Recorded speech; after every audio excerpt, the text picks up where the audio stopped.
Should have looked in the mirror. You can kind of see. All right, so we're live now. Cool. Okay, let's get up the questions. All right, good afternoon, everyone. Brant, Garvey here, professional speaker and Paralympian. So today I'm starting my Daily Grit live, and I'm featuring a special guest, a friend of mine, Olivia Vivian. Hey.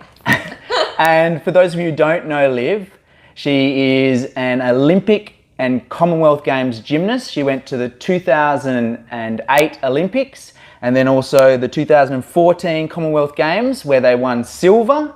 She's also done a bit of circus with Cirque du Soleil and is currently doing the Australian Ninja Warrior. So she was on the first season and did phenomenally well. I loved watching it. Also loved seeing you stack it into the water as well. Thanks. And since then has been training her butt off for the next one. So now is when I'd like you just to fill us in with any gaps that we might have missed in that introduction of what it is that you're trying to do. Yeah, it's a hard one because I have done quite a bit and I love sticking to something that I'm really passionate about. I think another area of my life that takes up a large chunk of it would be my cafe. Oh yes, the cafe. So, as you know, it's elite sports, not there's not a lot of that. So. Not very lucrative. And what is it, the Leaky Tap? The Leaky Tap. Yes. It's in honour of my father and it's plumbing themed and Can you share a bit of that story in terms of absolutely. I think that's half the reason I constructed it that way. So in 2013 my father passed away and it was really tough. I took it quite hard, I think, and gymnastics, I ended up, breaking my back the same year. Oh, wow. And it went through a huge just part where I was like, what am I going to do? And where's my life going? And, all those thoughts that everyone sort of has at some point. And the opportunity, I was lucky. My mum's in real estate and she saw this deli at the time was going to come up for lease in, 9-10 months time. She was like, have you thought about what you want to do? And I studied over in America and I did exercise sports science, I did new media communications and nothing about hospitality. And I was like, yeah, sure, Mum. Let's do it. But it actually, my back got better. I came back for the Com Games, which was a blessing because I had a lot more time to think about really what I was going to do with this space. And it takes a lot from going from a deli to a cafe, but I committed to renovating, making a cafe straight away. And I think I really liked the creativity aspect of actually, once I discovered, hey, I'm going to do something in honor of my dad. And, I called it the Leaky Tap. He owned a plumbing business called Vivian's Plumbing. And I mean, generations of Vivians. So like dad did it, grandpa did it, great-grandpa, like 1904. All Vivian, under the name? Oh, wow. So it was Vivian, WA, and Sons. So it was really passed down through the Sons. It was right next to the boat shed in Napoleon Street. That's where it was situated. And then my brother chose real estate. The ultimate sin, not following the family legacy. Yep. Yeah, well done, bro. Does he still cop it for that, or is he okay? No, okay. His personality is much more suited. He doesn't really like getting his hands dirty. And that's definitely not the field to be in that case. It was. I think for me it was really fun. I think it took such a negative experience and created a bit of a positive spin on it, and allowed me to express how I was feeling in that way. And it's done really well. I get his friends that come in. I've never met them before, and they tell me wild stories because Dad was just. And so they come in because of the legacy. Yeah. Just like. And you said that happened in 2013. Yeah. You were training for the Com Games in 2014. Yeah. Around what time did you open the cafe? We opened early 2015. Okay, so it was pretty full on during those times. Yeah, and initially I was going to keep it a deli because there was a lot less council regulations needed for a deli than a cafe. Yep. And I started renovating the floor and the ceiling, and they found asbestos. Oh my gosh. So, what turned into be, a much larger investment. I also got more time. Yep. And I think I'm lucky to have that time. Otherwise, all the ideas that I came up with might not be there, and it might not be as successful as it is today. So it kind of forced you to have time to brainstorm. Yeah. So yeah, so we like we're saying, I missed one. So it's entrepreneur, it's Olympian, Com Games, and now Australian Ninja Warrior. Can you share with us what your current area of expertise is? Well, currently, I think, you know, after I retired from gymnastics and took a bit of Which time, was in what year? last year. Okay. Early last year, and I don't know. For me, I had the cafe, but I hadn't found something physical in a long time, sporting wise, that really grasped me and like just held my attention. Yep. And I actually had no idea what Ninja Warrior was. I went into the first season pretty like, I don't know what I'm doing. How did you come across it? Being invited and like seeing it sort of. What, to the facility here? You were invited, or to the competition? Okay. Yeah. So you were invited to it without really training for it. Yeah. And Okay. I think a lot of the Australian gymnasts were. Yep. Because they were approached. I get you. Yeah. Yeah, and I think it was, you know, first season they just wanted to get some real athletes and see how it'd go, because it was, you know, Australia's first season. We don't know what's going on, and Yep. so yeah, it was an eye opener. I had such an amazing time, and I do remember my college sporting days feeling so passionate like that about gymnastics, and I hadn't felt that fire in a little while. Yeah. And then I didn't make it up the wall. And I mean, I didn't expect to get to the wall in the first place. I actually wore white on the show, by the way. First of all, redhead, fair skin, don't wear white. Second of all, there's water involved. Don't wear white. Yep. What if, luckily I didn't, you know. So. And you'd never attempted a warp wall before that exact instance, had you? No, and like once you sort of grasp, oh my God, like this is what we're doing, and you can't test the obstacles, you can't try them, you're not allowed to touch it, and a lot of people don't know that. Also, for those of you who might not quite know who she was on it, she was wearing a T-shirt that had Australia on it, which for people who know Viv is so Viv. So it was one of the guys. I think he'd done some warp walls before. His name was Koi Fish. We call him Koi Fish, and he was like, "Liv, just if you get to the wall, just wipe the sweat off your brow and like clean your shoes. Yep. Like, it's big. You don't want any dust on your shoes." I'm like, all right, okay. Like we get 3 attempts. I'm like, okay, fine. I get to the end, Brant. I'm like, I'm not sweating.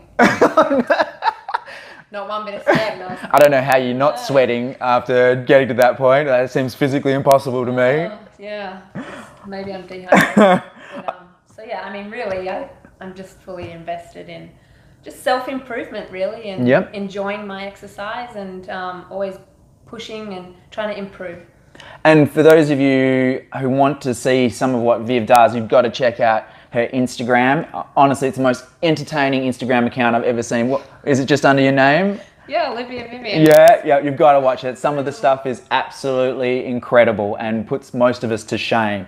Okay, so I want to go back, and I think you might have already touched on this, but it's what would be your biggest setback to date? Yeah, when I think about it, because I've had every injury under the sun, and for people that have gone through injuries really know how hard that can be, and how, you know, it can really bring you down mood-wise. Especially, I'm very impatient, and you know, I want to get back in there, and you know, you need to do the right things. Like I've really blown out my knee, and that was my first, I think, major, where I was like, I need to make this knee stronger than the other, otherwise I'm going to hurt something else. Same thing again. So, you know, I try and think like injuries were a setback, but I think when I look back now, it was definitely losing my dad. That was one of the hardest things to kind of overcome. Yeah, absolutely. Just in a way that I used gymnastics, I think, as a distraction. When I jumped back in, I jumped in pretty soon after, and that was, I didn't want to stay at home just constantly in my own brain. And you know, sport is very physical, obviously. We need certain attributes, but it's also very mental. And what I was sort of doing, I think, was just pushing it under a rug.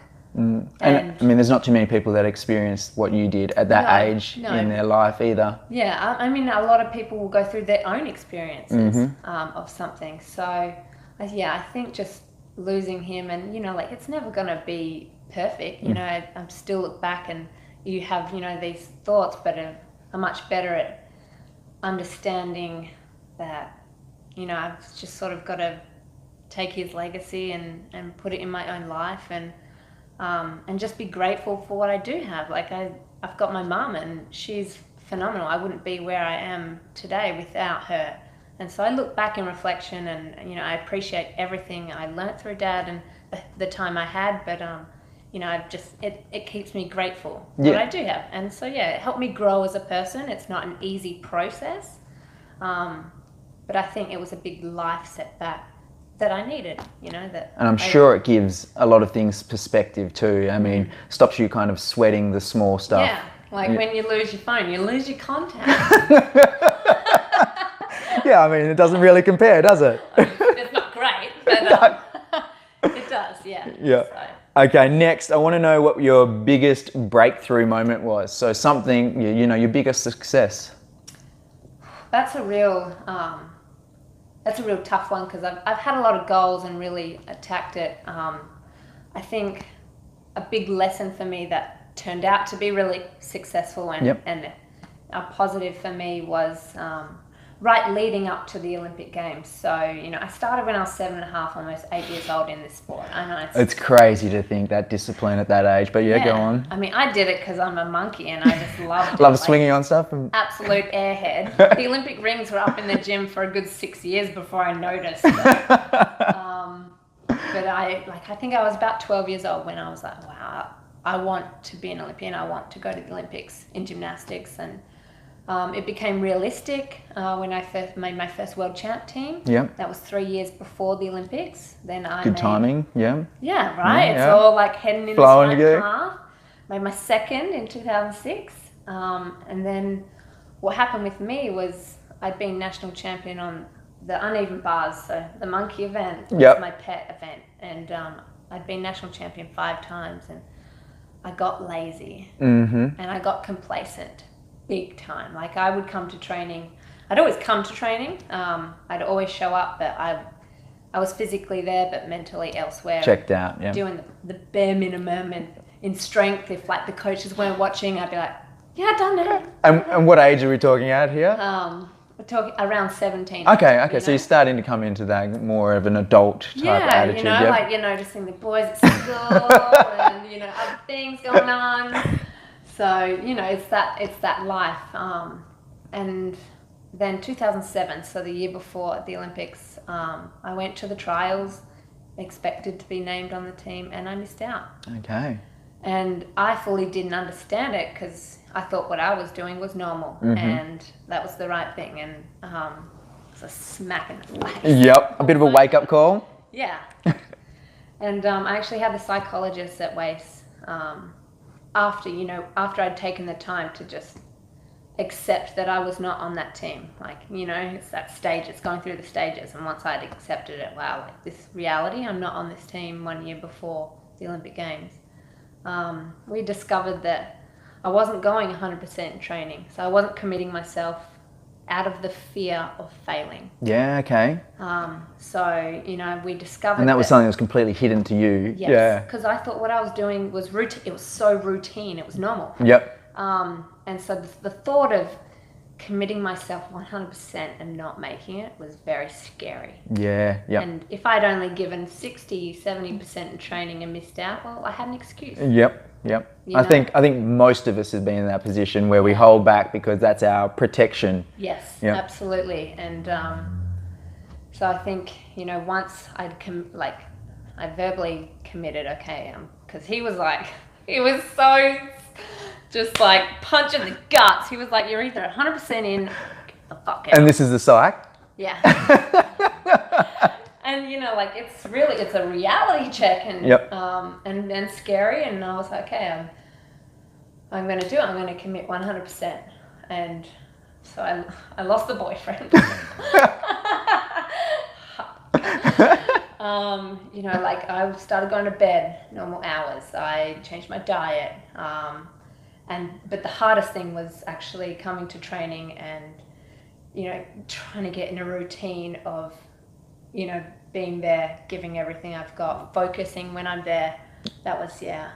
Like, it's really easy to say. So like rocking up to training and rocking up to do 100% of the work is two very different things. Absolutely. So it was very easy to say I'm committing, but to change my lifestyle and my training habits was very difficult. But in the end, it came down to trials, and I was one of 6 selected for the Olympic Games. So after the year of being obviously dropped, so so you know, it was a hard process, and even the fear, like, of not making that team was huge. Because you'd given it everything now. You weren't just trying it out, you were 100% committed in all aspects. When they announced the team, we're like in this amphitheatre. There's 12 of us, so they nailed it down through 3 competitions from everyone down to 12, and then 6 got selected onto the team. So it's like 50% cut each time. And 12 of us sitting there. They announcing the team, and it's like first person up, second person up, third person up, fourth person up. I'm still in my seat.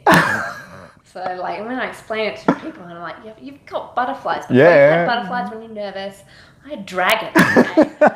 Like this, I felt sick, and the 5th person was up, and I was just like, oh my God, I've trained 11 years. Like, what am I going to do? And the 6th person got called up, and it was my name, and it just... They so did that deliberately. They so left you for last. Well, later I found out they did it alphabetical. Last name. That was not catching on. It was like L, L, M, N, M. I'm sitting there going, pick me. So that was, it was a lesson that I think just, And so that was your biggest breakthrough moment, was when you figured out that you needed to commit 100% in all aspects rather than rocking up doing the daily grind. I mean, one of many. Like there's a lot, but that one really just sort of resonates and stands out. And okay, we've got another one here, which I think aligns with Australian Ninja Warrior. But what is one of the things that you're most passionate about at the moment? Ninja Warrior was so different to anything I've ever done, and people are like, how do you train for it? What do you do? You know, you're taking people from all walks of life. There is no set training for this. There was a guy that like cuts down trees for a living, was one of the top contenders. Exactly. And so I love that about it. And so after the show, I discovered Ninja Academy. In Aussie Park. Exactly. Which would have been helpful before the show. Would have given you the warp wall at least, anyway. But what I discovered was there was a really cool community there, and that's because people come from all walks of life, and you're all there just hanging out and having fun. And I, you know, once I'd sort of completed all the obstacles there, so I love challenging myself. I love overcoming it and working towards it. It's always sweeter when you have to work really hard. So they have a big wall at the academy. It took me 2 solid months, maybe 3. What, like the extra high one? Yes. How big is it? It's 4.5. Yeah, so 4.5 meters. It is ridiculous, and it curves all the way around almost. It's like overhang. And so you've got up there. Chicken legs.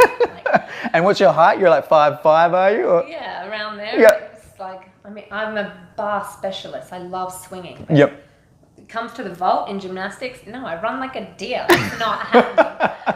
And so I run like a deer at the wall, and it's, so that was a big, you know, having to just set little goals, because, you know, if I attacked it that session and gone, I didn't make it, it would have been a lot of failure. Which is hard when you leave the session not feeling like you got something. But it was sweet when I grabbed it, and I held it, and I didn't expect it, and I was like, we got it on film. By the way, it doesn't count unless it's on camera. It's like rules of the ninja gym didn't happen. Doesn't happen. No. It's just like in my world, if it's not on Strava, which is like recording exercise, it doesn't count. Exactly. So I've to date, I'm the only female that's done it. Are you serious? Wow. And just shows that height isn't necessarily the most important thing, because obviously there's people that are a lot taller, and it's so intimidating. If you get down there, check it out. I mean, I tried to get the What's the middle wall? The middle one, 3.5. Yeah, and I couldn't get that, You and it will was get I that. will You get are it. so Oh, close. Yeah. But yeah, it's phenomenal, guys. You have to check it out. Obviously, we did a workout there with Adam Chatfield, who also was on Australian Ninja Warrior. And it's such a cool place. I think when I was there, Viv was doing handstand on someone's hands while they were standing up, and she was on. It's just ridiculous. The amount of crazy stuff that these people can do physically is mind-blowing, and it's really motivating. Well, I think that's just what I'm passionate about now. Is honestly just trying new things and connecting with really cool people. You're constantly learning, you're constantly growing, and I love that. Like not someone to just sit there and just cruise anymore. And yeah, it's just a fun environment.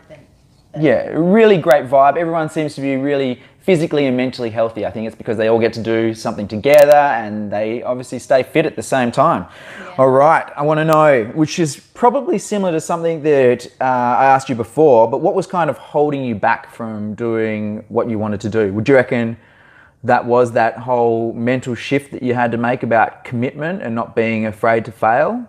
That was definitely one. And then the other one I noticed, because I have been fortunate enough to train within the Australian gymnastics community. Yep. And then I've also received a full scholarship to Oregon State in America. Okay. So 2 different countries, same sport.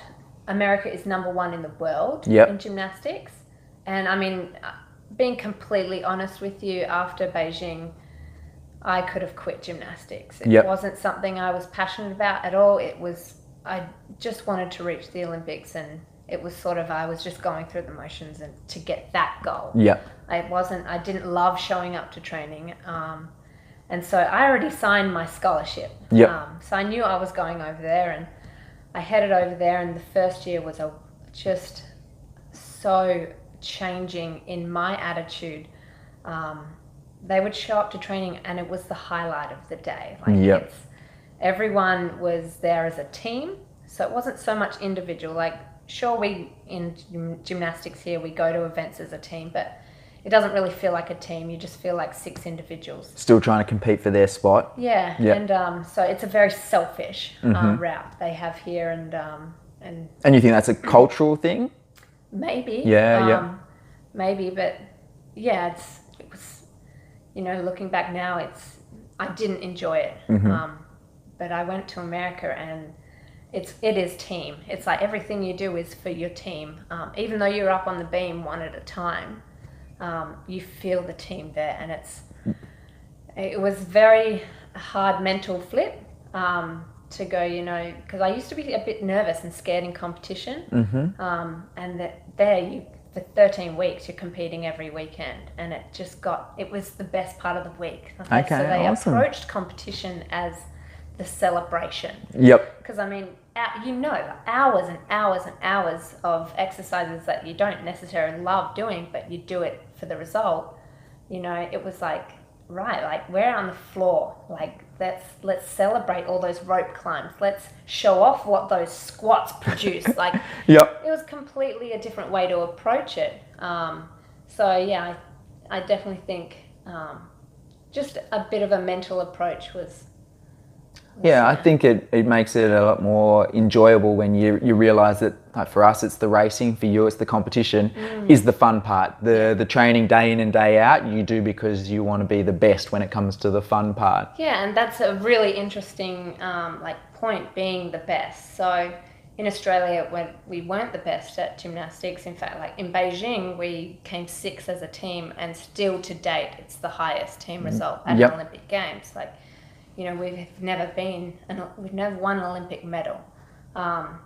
And so here in Australia, I felt the general attitude was just to make the Olympic Games. Okay, that was the goal. Yes, to get there.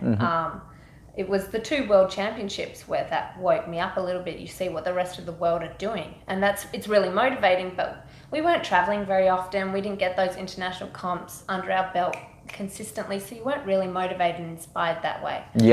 But in college, and again, Oregon State hadn't been so we compete in a conference as well as nationals, and ours was the Pac-10, which is now the Pac-12, and we hadn't been Pac-10 champions, I think, in like 14, 15 Wow. years. Yep.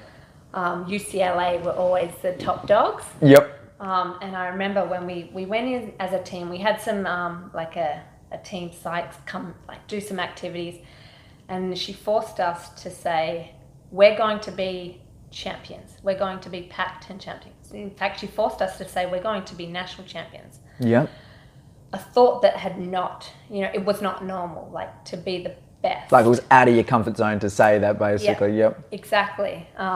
So once we said it, then we had to enforce ways to train like a champion. Mm-hmm. So yeah, like I guess growing up here, like it always held me back because my goal was never to be the best in the world. Yep. It was to make the Olympic Games. Olympics, yeah. So I was training just to make the Olympic Games. I was never really pushing myself to be Yeah, the that best was in the world. that was it. There was no plan post making the Olympic Games. It was just getting there. Yeah, and so you don't realize it at the time because what you're doing is satisfactory. That's all you know. And it just shows also how important like the psychology part of what we do is. I mean, I know in my case, there's points in training where I've had to have some help mentally in terms of embracing the pain because of that fear that if you stay in that zone for too long that you're going to injure yourself. Yeah. And the psychology is so critical to high performance. Yeah. I mean, I look back now and I'm completely fine with it. I wasn't, I made the Olympic Games. It's not like I was disappointed. No, there's nothing shabby about that. Yeah. Yeah, so I think for me, I never aimed to be the best in the world, and so I never really wanted it. It wasn't my desire. Mm-hmm. But you look back, in a way, it's just something like mentally like that can hold you back in regards to that. So, we ended up actually becoming Pac-10 champions. Yeah, just purely from a mental shift. Absolutely. Yep. And training like it and just believing it and not being afraid to say we're going to be champions. Yeah. Exactly. It's very cool. Oh, that's awesome. And here we got another one, which I'm really keen to hear, which is what would be the best piece of advice you've ever received? I think, obviously Matt slapping me in the face and go, you're 100% in or get out. That's definitely a key one, yep. I just really appreciate what that did for me and my career and even the way I view things now. The other one was my coach at Oregon State. Her name's Tanya Chaplin. I went and saw her after my father passed away. Yep. And she said, because I was real in a slump, and she said, look, the best advice I can give you is take the things you loved most about your dad, whether it was like an attitude that he had or things that he did or things, take that and apply it to your own every day. Okay. And so in a way that my dad is still with me and he's still going on. Almost honour him every day that you do something that he used to do in that quirky way. Exactly. And it took a while to get used to, but it changed. Dad was just out there. He'd live every day of his life. Well, I can definitely see some of those characteristics in you. Yeah. But you're great. Yeah, my favourite part. Exactly. And so my general, way I approach each day is I'm really grateful for it, and I'm gonna, do things that make me happy and keep striving towards goals and and just like that. Why not? We're here and tomorrow is never promised. Yeah. We really take that for granted sometimes and forget that. And so it's not like live each day like it's your last. That's a bit stupid. Yeah. But don't waste too many of them. Exactly. Yeah. It's sort of just, make the most with what you've got. Okay. And next, what is a personal habit that you do that you contribute to your success? I laugh. I definitely don't take things ultra seriously. And then, so I'm always trying to just have fun with what I'm doing and where I'm going. But in terms of going for success, I think everything I've aimed for has been big. I'm not sure if that's just who I am or what really forced that within me. I know my mum is very determined as well, and I probably get it from her, but it's those days, we all have those days where motivation drops. Yeah. Or you know, like you just don't want to, or you don't feel like it, and it's sort of, someone told me recently, it was sort of like train for, you know, it was like train for the end result, like train for your goal, not how you feel. Base your training off what you want, not how you feel, because, you know, so it was sort of just setting those, like writing those goals out, just reminding me a little bit, oh, why am I getting up this early in the morning? So really just to kick a little bit of motivation in, and yeah, and I train around good people. I think that's a really big one as well, just being around good people that help lift you up instead of the people that just want to tear you down or just suck things out of you, and stuff like that. So, you know, like back in the day when you're going through adolescence and you just want 5,000 friends on Facebook or whatever. Like, it's all about the number. It's all about the number. And so it was sort of like, you know, like I've learnt over time, like I want to spend my time with people that, you know, enhance life and make it better, and we all build and help one another and stuff like that. So I think, it's just putting yourself in positive scenarios. Yeah, I'm very similar. I totally agree about surrounding yourself with people that obviously lift you up, and that's what I like to be for other people as well. And then the same thing with what you were saying before that was I'm a firm believer in aiming super high, and then if you fall a little bit short, it's still far from what you would have ever expected or intended to get to. So yeah, massive believer in both of those. Okay, and I'm not sure if you have one of these, but a favourite tool that keeps you motivated today? I like to, you know, envision, so like big goals or what could be. I think it's really cool for the imagination at least, and just get your motivation up, feeling good, and stuff like that. A tool, caffeine, is that a tool? It's definitely one that I use, and if anyone is looking for some caffeine, by all means, make your way down to the Leaky Tap. One of the things that stands out for me is they have a little toilet, which is a drinking bowl for dogs, and it's one of the most cutest things you'll ever see, a bunch of dogs just drinking out of little toilets. Yeah, well, when you're setting up a business, you take into account your area. Yep. Who's going to be your client base? And I noticed there were so many dog walkers. And I was like, how do I take their money? No, but I love dogs. Yep. And so yeah, we have a puppuccino in the toilet cup for them, and it's all dog friendly. Yep. I wouldn't recommend a human try it actually. Especially not out one of those bowls. So yeah. So yeah. Okay, and we got one last question, which is give us one key takeaway.